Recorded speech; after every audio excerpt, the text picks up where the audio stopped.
sejahtera. Mari bersama kita lihat kebenaran firman Tuhan dalam Injil Matius pasal 2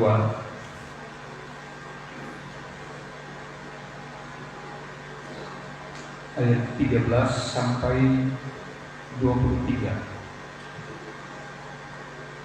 Matius pasal 2 ayat 13 sampai 23. Saya bacakan ayat-ayat ini, mari kita mengikuti dengan cermat supaya setiap bagian dari pembacaan ini menjadi berkat bagi Bapak Ibu dan kita semua. Sekali lagi Matius pasal 2 ayat 13 sampai 23. Saya bacakan ayat ini dalam nama Tuhan Yesus Kristus. Penyingkiran ke Mesir. Setelah orang-orang Majus itu berangkat, nampaklah malaikat Tuhan kepada Yusuf dalam mimpi dan berkata, "Bangunlah, ambillah anak itu serta ibunya, larilah ke Mesir dan tinggallah di sana sepanjang sampai aku berfirman kepadamu, karena Herodes akan mencari anak itu untuk membunuh dia." Maka Yusuf pun bangunlah, diambilnya anak itu serta ibunya malam itu juga, lalu menyingkir ke Mesir dan tinggal di sana hingga Herodes mati. Hal itu terjadi supaya genaplah yang difirmankan Tuhan oleh Nabi, "Dari Mesir kupanggil anakku." 16. Pembunuhan anak-anak Betlehem. Ketika Herodes tahu bahwa ia telah diperdaya oleh orang-orang Majus itu, ia sangat marah, lalu menyuruh membunuh semua anak di Betlehem dan sekitarnya, yaitu anak-anak yang berumur 2 tahun ke bawah, sesuai dengan waktu yang dapat diketahuinya dari orang-orang Majus itu. Dengan demikian genaplah firman yang disampaikan oleh Nabi Yeremia, "Terdengarlah suara di Rama, tangis dan ratap yang amat sedih. Rahel menangisi anak-anaknya, dan ia tidak mau dihibur sebab mereka tidak ada lagi." 19. Kembali dari Mesir. Setelah Herodes mati, nampaklah malaikat Tuhan kepada Yusuf dalam mimpi di Mesir. Katanya, "Bangunlah, ambillah anak itu serta ibunya dan berangkatlah ke tanah Israel, karena mereka yang hendak membunuh anak itu sudah mati." Lalu Yusuf pun bangunlah, diambilnya anak itu serta ibunya dan pergi ke tanah Israel. Tetapi setelah didengarnya bahwa Archelaus menjadi raja di Yudea menggantikan Herodes ayahnya, ia takut ke sana karena dinasihati dalam mimpi. Pergilah Yusuf ke daerah Galilea. Setibanya di sana, ia pun tinggal di sebuah kota yang bernama Nazaret. Hal itu terjadi supaya genaplah firman yang disampaikan oleh nabi-nabi bahwa ia akan disebut orang Nazaret. Sama-sama katakan haleluya. Saudara-saudara, panjang pembacaan kita pagi ini,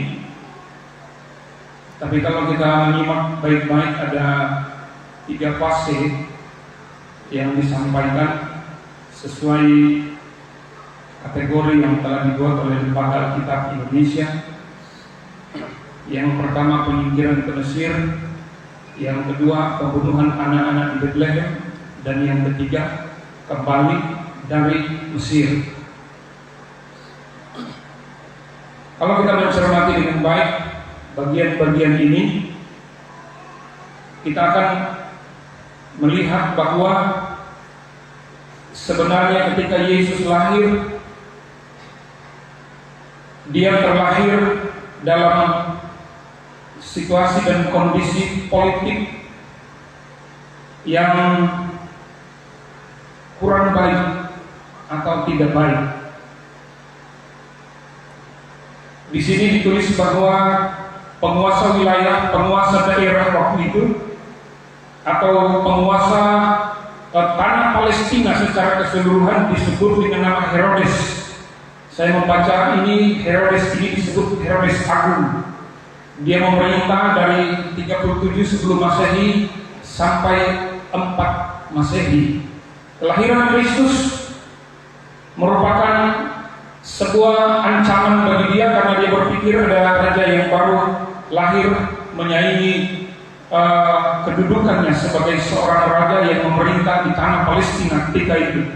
Itu sebabnya dengan berbagai upaya politik dia akan berusaha untuk raja yang baru lahir itu tidak tumbuh atau tidak menjadi saingannya dia. Itu sebabnya di ayat 16 sampai 18 kita membaca di sini bahwa Herodes melakukan pembunuhan massal anak-anak yang berumur 2 tahun ke bawah sesuai dengan waktu yang diketahuinya dari orang-orang Majus.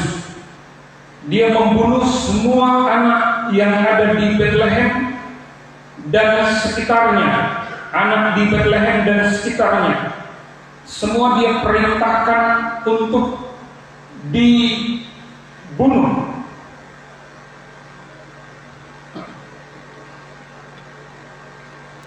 Tapi kalau kita melihat bahwa sebelum peristiwa ini terjadi di ayat 13 sampai 15, Tuhan datang kepada Yusuf melalui mimpi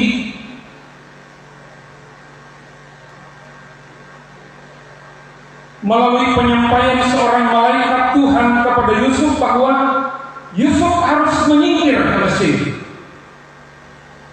Kalau kita baca ayat 13 sampai 15, ini pemberitahuannya jelas, ya, bahwa nampak malaikat Tuhan kepada Yusuf dalam mimpi dan berkata, bangunlah, ambillah anak itu serta ibunya, larilah ke Mesir dan tinggal di sana sampai aku berfirman kepadamu. Sebelum peristiwa pembunuhan anak-anak di Bethlehem dan sekitarnya terjadi, ada firman yang datang kepada Yusuf, bangun, lari ke Mesir, ambil anak itu dan ibunya, berangkat ke Mesir. Kemudian kita baca secara terperinci bagian ini, ayat 19 sampai 23. Setelah orang yang ingin memusnahkan Yesus Kristus yang baru lahir itu sudah mati, dia diperintahkan untuk kembali lagi ke tanah Israel. Kita melihat di sini bahwa rencana Tuhan itu tidak bisa gagal. Rencana Tuhan tidak ada satu kekuatan yang dapat membatalkan.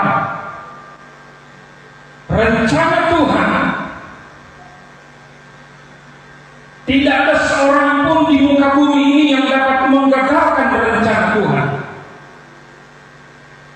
Sebab perencanaan tentang penyelamatan umat dari dosa ini sudah dicanangkan oleh Tuhan sejak manusia jatuh dalam dosa.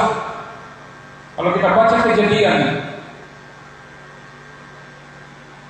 ketika Tuhan memakaikan pakaian kulit kepada Adam dan seterusnya, kita baca kitab Keluaran, kita baca kitab Imamat, kita bisa melihat, mencermati di sana bahwa Tuhan punya rencana yang luar biasa untuk menyelamatkan manusia.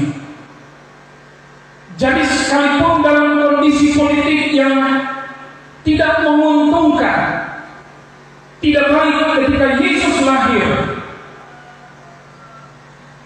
rencana Tuhan tidak bisa batal karena kondisi itu. Rencana Tuhan tetap terlaksana. Rencana Tuhan tidak bisa dibatalkan, rencana Tuhan tidak bisa ditunda, rencana Tuhan tetap dilaksanakan oleh Tuhan. Katakan haleluya. Kalau kita baca di sini ada banyak sekali ungkapan-ungkapan demikianlah sesuai dengan apa yang difirmankan Tuhan, supaya digenapi apa yang difirmankan Tuhan. Ya, semua bagian-bagian ini ada perkataan-perkataan itu, ya. Bahkan di bagian terakhir supaya genap firman yang disampaikan oleh nabi-nabi dan seterusnya, ya. Rencana Tuhan tidak bisa gagal. Saudara-saudara yang dikasihi oleh Tuhan, Herodes yang mau membatalkan misi besar Tuhan, kita lihat di sini Herodes yang besar itu mati.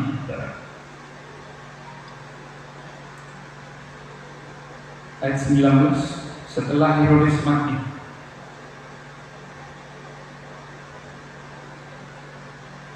dalam kacamata saya sebagai seorang yang mempelajari firman, bahwa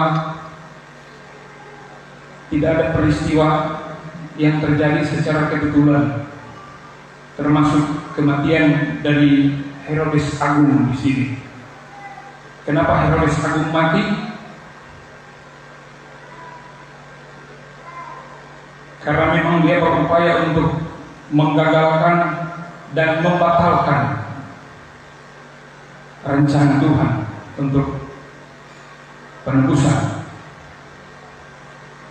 Kalau kita lihat dalam Kisah Para Rasul 12, Kisah Para Rasul 12 ayat 20 sampai 23,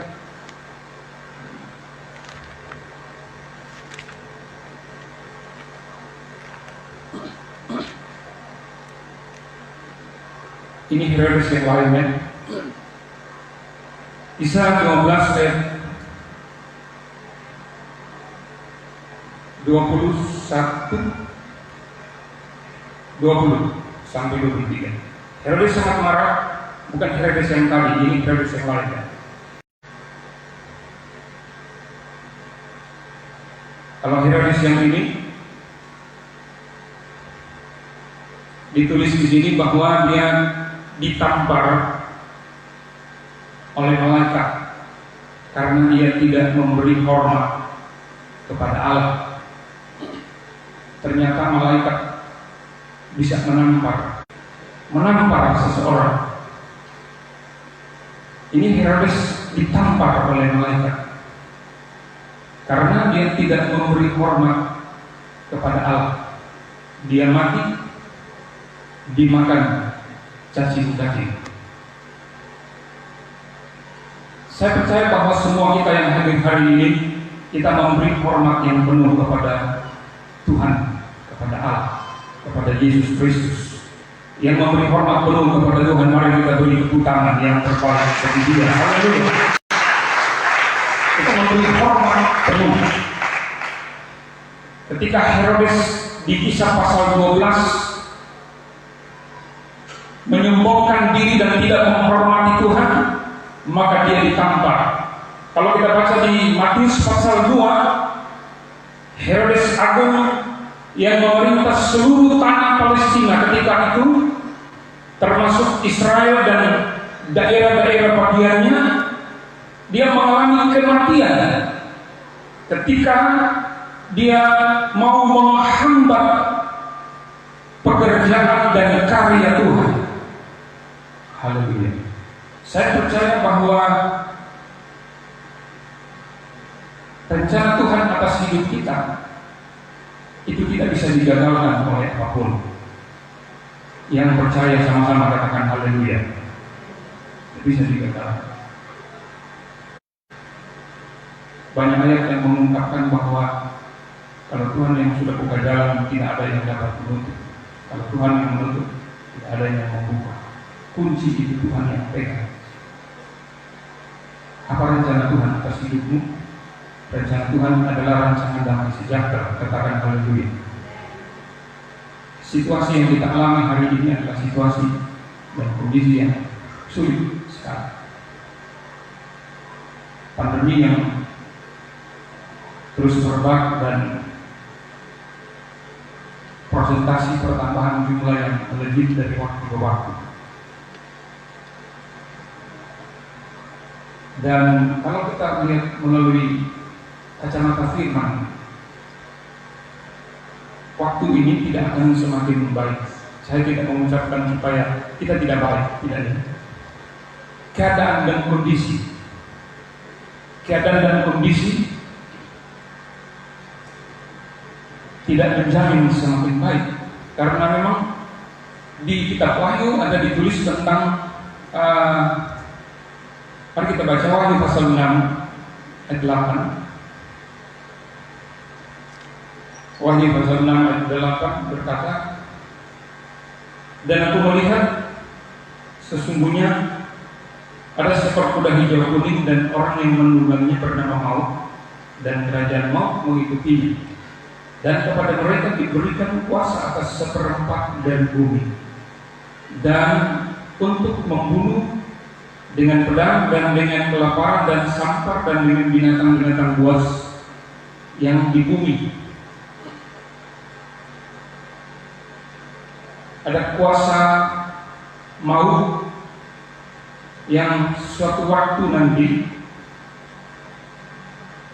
akan merajalela di bumi ini. Saya kurang tahu kapan waktunya, tapi memang di sini ditulis bahwa nanti suatu saat sesungguhnya akan terjadi ada seekor kuda hijau kuning. Ini bukan kuda benaran, tetapi ini sebuah perlambang tentang sebuah kekuatan, sebuah pengaruh, sebuah kuasa.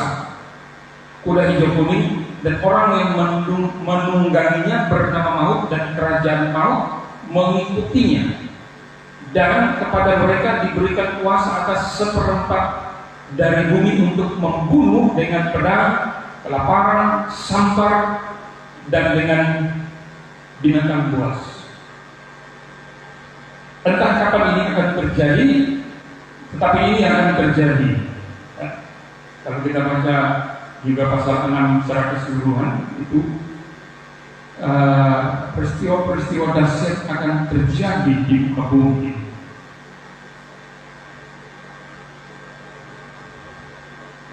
Kepada mereka diberi kuasa atas seperempat dari bumi. Pertama waktu saya baca, saya pikir akan membunuh seperempat manusia.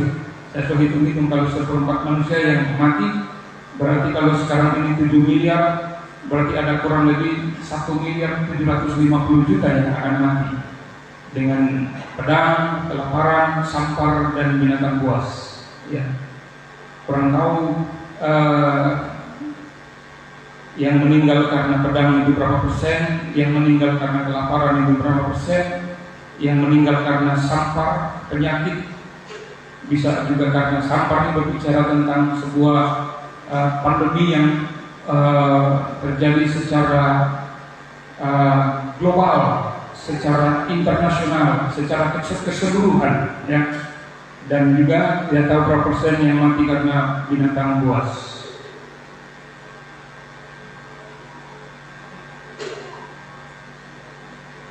Dengan corona saja, virus COVID-19 yang tidak nampak dengan kasat mata, sekarang ini manusia digegerkan dengan kehadiran virus ini di bumi, ya.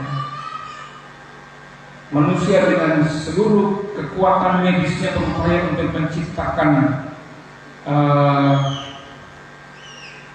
antivirus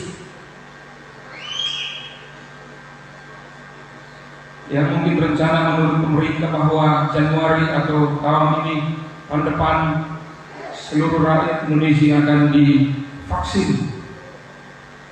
Sekalipun mungkin menurut media yang kita baca itu masih menjadi pertentangan, dan seterusnya. Bahkan ada media yang menuliskan tentang COVID-19 yang bermutasi, yang menjadi lebih ganas, yang tidak mempan oleh mungkin vaksin yang sudah ditemukan sekarang ini. Keadaan-keadaan ini memang akan terjadi, tapi saya percaya bahwa rencana Tuhan atas hidupmu itu tidak bisa dibatalkan. Itu yang pasti.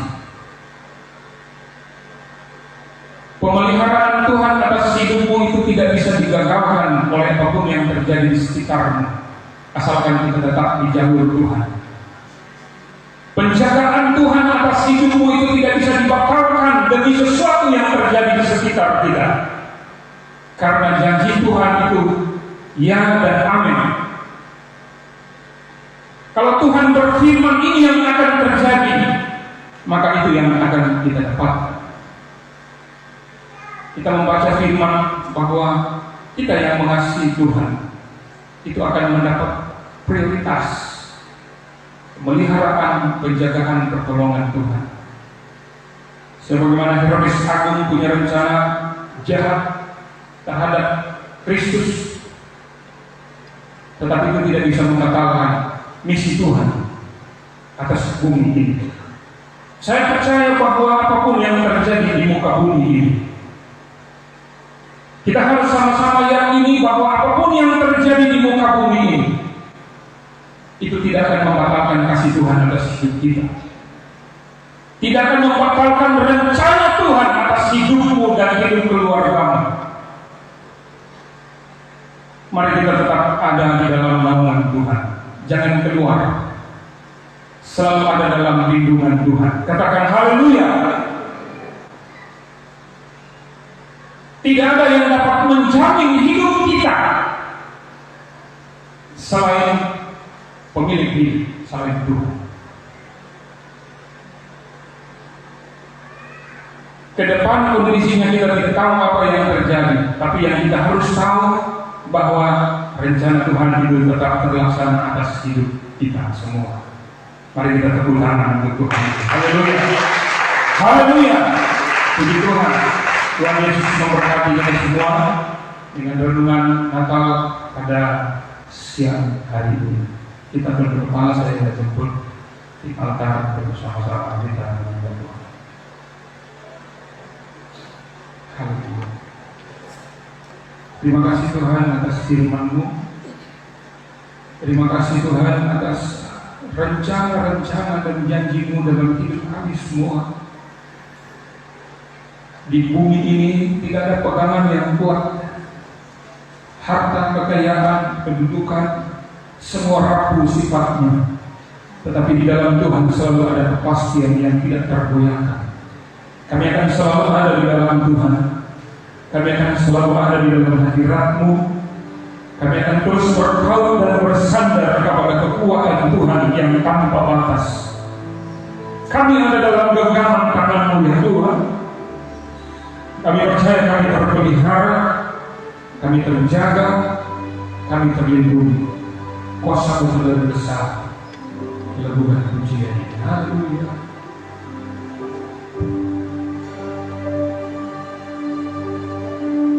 Dari awal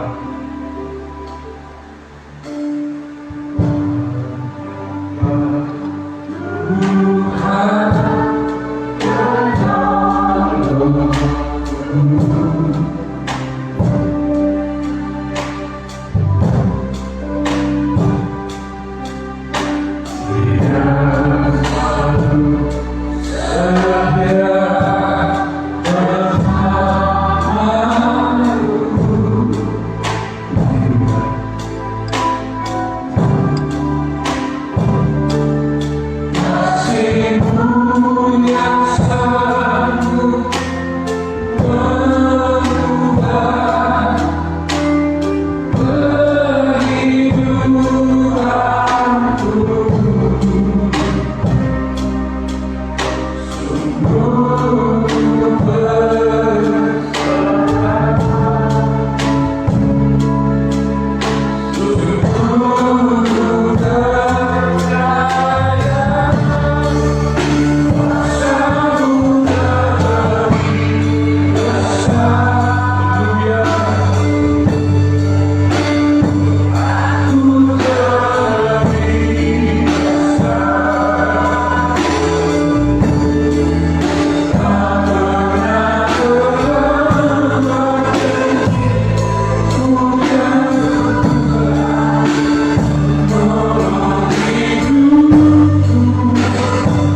Sebenarnya kita menyembah Tuhan. Yakinlah bahwa itu adalah Tuhan. Semua karena rencana Tuhan masih berlaku atas hidup. Kau disembuhkan, kau ditolong, kau diberkati. Semua karena tuntunannya. Secara spesifik dia akan terus menuntun di hari-harimu. Bukan percayamu, terus bersandar pada Dia. Dia Allah yang besar, Allah yang kekal, Allah yang perkasa. Terima kasih Tuhan. Haleluya.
firman-Mu meneguhkan, menguatkan, supaya kami terus berjalan dalam kepastian di tengah-tengah situasi dunia yang tidak menentu. Karena kami percaya rencana Tuhan terus akan terlaksana atas hidup kami semua. Janji-Mu akan terus terrealisasi atas hidup kami semua. Perbuatan-perbuatan keajaiban-Mu akan terus Tuhan berjalan bagi kami.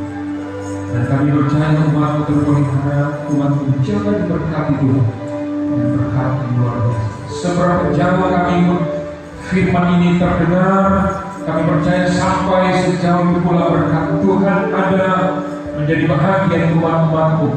Di dalam ruangan ini, di teras ruangan gereja, semua kami berkati dengan firman, dengan kehadiran Tuhan hadir. Dan kami percaya firman akan menjadi bagian yang utuh dalam hidup kami semua. Kami hidup berkenan dan menyenangkan Tuhan. Di dalam nama Tuhan Yesus, kami mengucap syukur untuk kebenaran firman. Haleluya. Yang percaya sama-sama katakan